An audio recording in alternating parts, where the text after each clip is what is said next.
Hello po sa lahat po ng mga Virgo. Kumusta po kayo? Sa mga bago, bumabalik at mga cross-watchers. Okay, so umpisa na po natin agad ang inyo pong January 2026 na mga mensahe. Wow! Napakaswerte. Okay? Magaan sa pera. Ang unang-unang card ay may malaking role sa buhay po ninyo ngayon pong January 2026, 10 of Pentacles. Ibig sabihin po, hindi ka mahihirapan sa pera at makakatanggap ka ng maraming pera. Ayan po, magiging magaan ang flow ng money. Ayan po, money, energy sa buhay po ninyo. Bottom of the deck, King of Pentacles. Pentacles ulit, pero ang King ay stability. Builder, yan po, kung ano po yung ginagawa po ninyo. Ito yung trabaho o proyekto o kung ano man po yung binubuo po ninyo na maingat ninyong inaasikaso. Pinaghihirapan, nandito yung vibe ng slow pero sure. Okay? Sure na pag-angat ng inyo pong kita o ng posisyon. Ayan po ay, ito naman po yung assurance. Ito pong 10 of Pentacles na kayo po ay talagang makaka-harvest ng malaki-laking yaman. Ayan po, abundance sa pera. Abundance, mga dude. Prosperity. Inheritance din po ito. Maaring makatanggap ka ng mana or may dumating sa buhay mo ngayong January 2026 na talagang mag-aangat sa iyo. Yan po, yung aangat ang kita at meron din pong vibe ng sure win o siguradong panalo.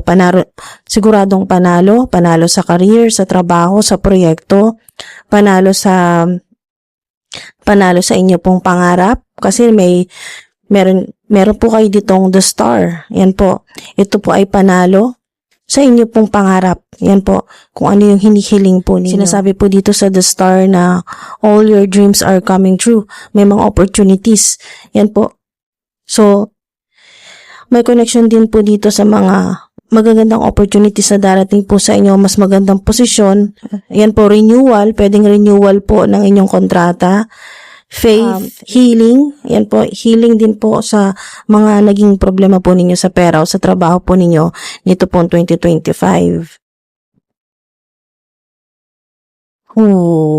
Wow, hindi ako makapaniwala na bigla itong lumitaw. Wow, napakaganda. Ito yung kumbaga kukumpleto sa kung ano mang tanong mo. Yan po, kung meron man kayong duda dito sa abundance, sa wish fulfillment, sa star at dito po sa 10 of Pentacles at sa stability o security sa inyo pong trabaho o pinagkakitaan o negosyo o creative projects dahil ito po ay kakasabi lang kanina na sure win, ito po ay panalo. Ito pong 6 of Wands ang talagang magpapatotoo na mananalo ka talaga. Panalo sa laban, triumphant, yan po, mga dude, public recognition. Ang public recognition para sa lahat po ito, mga dude. May social media ka man or wala, okay? Sa mga may online platform, may public recognition. Para po ito sa lahat, kaya kahit wala po kayong online platform ay ganun pa rin, public recognition pa rin yan. So, winning, panalo, so maaring confirmation po itong 6 of Wands na panalo. Okay? So, hingi na rin tayo ng mga lucky numbers. Para sa mga naghahangad o humihiling ng panalo. Sure win. Yan po. Lucky numbers. Sa mga nagbabakasakali po sa mga luck-based activities. Okay, so meron kayong 17, 7, 3, 19, 16, 8, 10, 12, 15, 1. Meron din po kayo dito mga angel numbers. Kung makakita po kayo ng mga numbers na to ay sign or confirmation po ito na nandito na yung abundance, prosperity. Mabagal lang pero sigurado na darating sa'yo. So, meron kayo ditong 6 of Wands, 10 of Pentacles, King of Pentacles, at the Star. So, meron kang angel number 6, 10, 5, at 8. So, na-attract nyo rin po ang ito pong 8, angel number 8 or 888, or kung ilang beses po itong nauulit, kung nakikita po ninyo ng madalas or ngayon pong January ay makita po ninyo, confirmation yan or sign yan po na talagang parating na yung inyo pong prosperity, yung abundance po ninyo or pag-angat. Yan po, pag-angat ng kita or sign na mananalo ka. Okay? Sa kung ano man yung pagkakaunawa mo or kung ano para sa iyo ang panalo. Pwedeng panalo sa career, sa trabaho, sa negosyo, or panalo sa mga luck-based activities, mga raffle draws, mga ganyan po. Lottery, sweepstakes, mga katulad po ng horse betting, yan po. Sa mga nagbabaka sakali po sa luck-based activities. Alright. So, tuloy lang po tayo, January 2026. Yan po, malaking panalo o sunod-sunod po na small wins, pero kung susumahin nyo po ang mga small wins na ito ay malaki din po, malaking amount. At may makakatanggap sa inyo talaga ng malaking pera. Yan po, sa iba't ibang paraan, legit na paraan para talaga sa'yo. 10 of Pentacles ay sign na makakatanggap ka talaga or magkakaroon ka ng malaking pera or pagkakitaan. Ito, nakikita ka talaga ng malaking opportunities, unexpected help, may tutulong sa inyo, mga dude. Yan po, wow.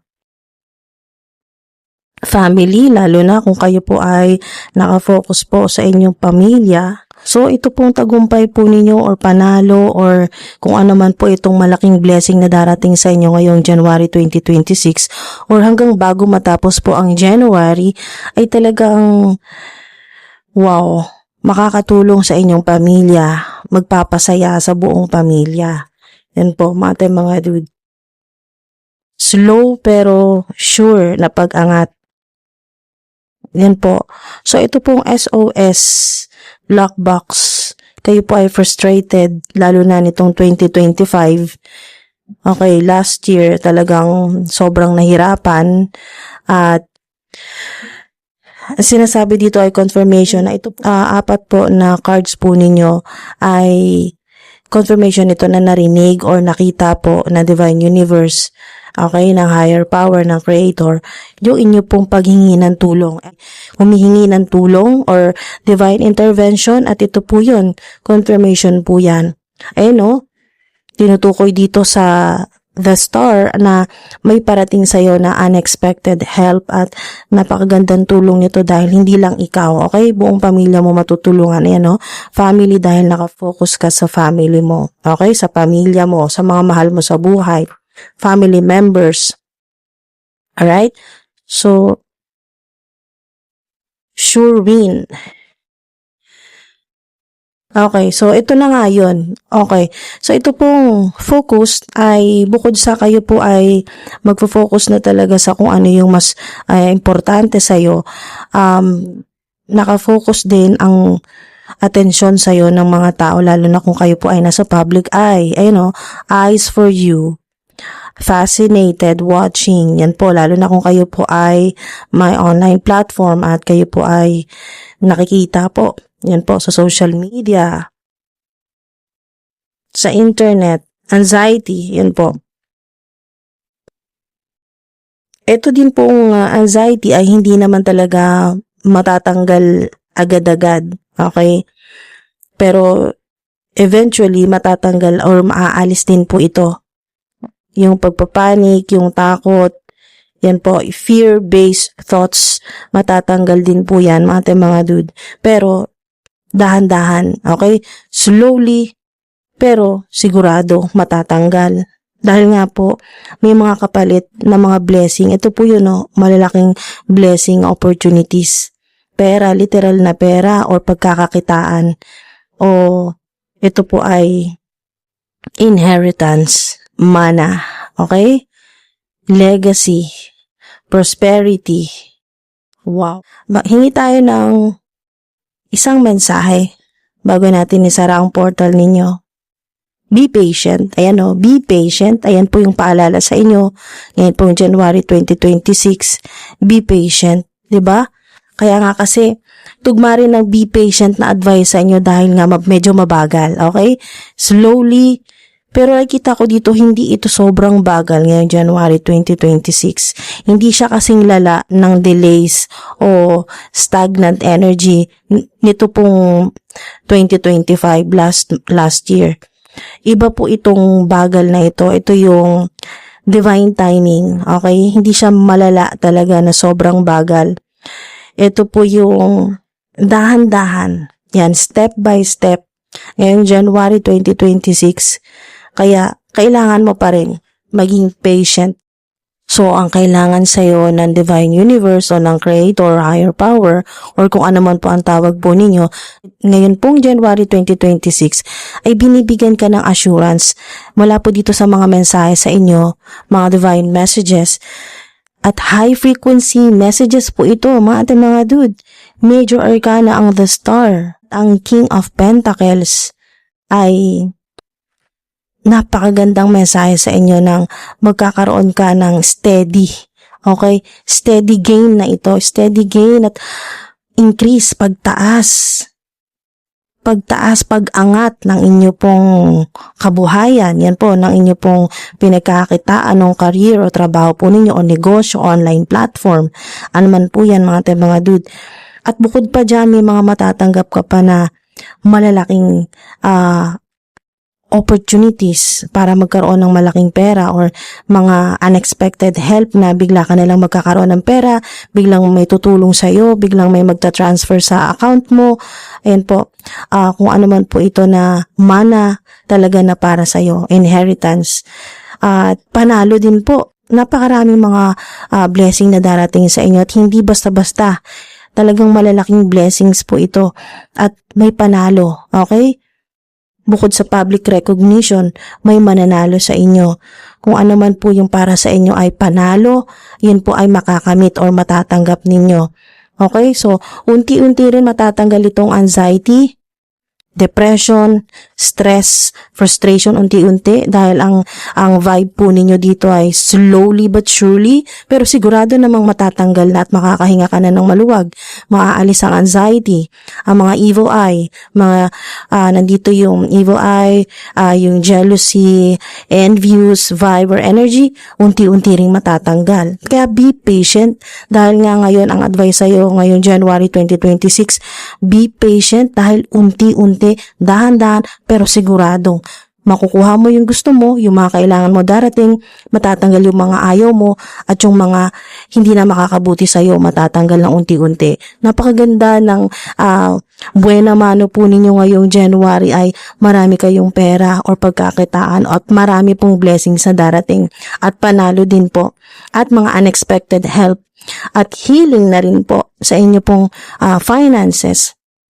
Napakaganda, nandito rin yung elevation, nandito yung increase, yung pagtaas, yung level up, kasi ito po ay King of Pentacles, yan po ay big boss, lady boss vibe, VIP, yan po mga dude. Kaya po, maraming salamat sa mga umabot po dito hanggang sa dulo. Sana po may mapakinabangan po kayo dito at kunin nyo lang po yung nagre-resonate sa inyo, mga dude. Maraming salamat po, gamitin po ninyo itong mga high frequency na mga mensahe, pakinabangan po ninyo ng husto para po sa ikakabuti po ninyo at sa mga mahal po ninyo sa buhay. Maraming salamat po mga dude. Hanggang sa susunod po.